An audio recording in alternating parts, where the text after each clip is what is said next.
I'm Reverend Michelle Johnson, and welcome to Wednesday's Word of Truth. The title of this episode is A Silent Tongue is a Gift of Mercy. It's based on the book of James, chapter 1, verses 19 and 20, that read, My dear brothers and sisters, take note of this. Everyone should be quick to listen, slow to speak, and slow to become angry, because human anger does not produce the righteousness that God desires. My friends, I'm talking to real people, and this is a grown folks conversation. Have you ever been so hurt, disappointed, or angry with someone that you wanted to cuss them out? I said I was talking to real people. Real talk admits that love and severe dislike will make us want to slash someone with our words. Truth be told, some of us have a trail of wounded victims lying in the path of our past. These are the unsuspecting fatalities who naively believed that it was safe to cross that line.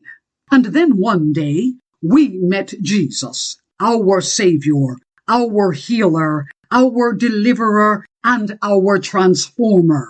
This is the Savior with whom we began our journey toward spiritual maturity. And a part of that growth journey is learning how to control our tongue and watch what we say. The truth is, when we were on our own path of self-destruction, we didn't care whose life we destroyed. But now that we have experienced the forgiving mercy of God, we ought to be inclined toward extending a version of that mercy to others. Oftentimes, that means remaining silent when we really want to use our words to retaliate against someone who hurt or offended us. But James says, everyone should be quick to listen, slow to speak, and slow to become angry. This is not an easy thing to do. James is asking us to listen to people who are intentionally trying to hurt us.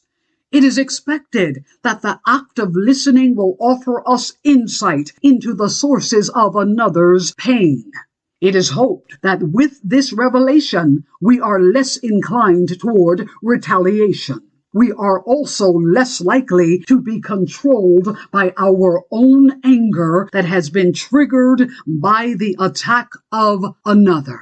However, when we listen and make the courageous choice to remain silent, we can hear the hurt of the one who feels the need to hurt us. But now we are no longer anybody's victim, and we have no need to be the victor. Our silence becomes a gift of mercy that is free of retaliation and anger. There is no bloodshed and no dead bodies, because as James says, human anger does not produce the righteousness that God desires. It really is the acknowledgement of the hurt of the other person and the resistance to retaliation that creates a space for healing and reconciliation.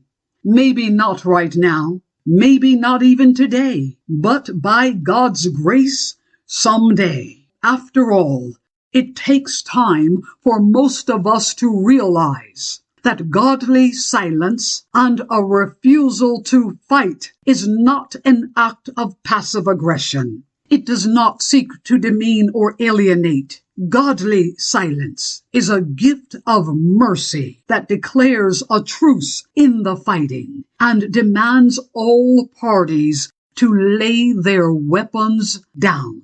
Then shall God have the room to restore and restructure, mend and repair, heal and make whole, bridge and birth in the dawning of a brand new day.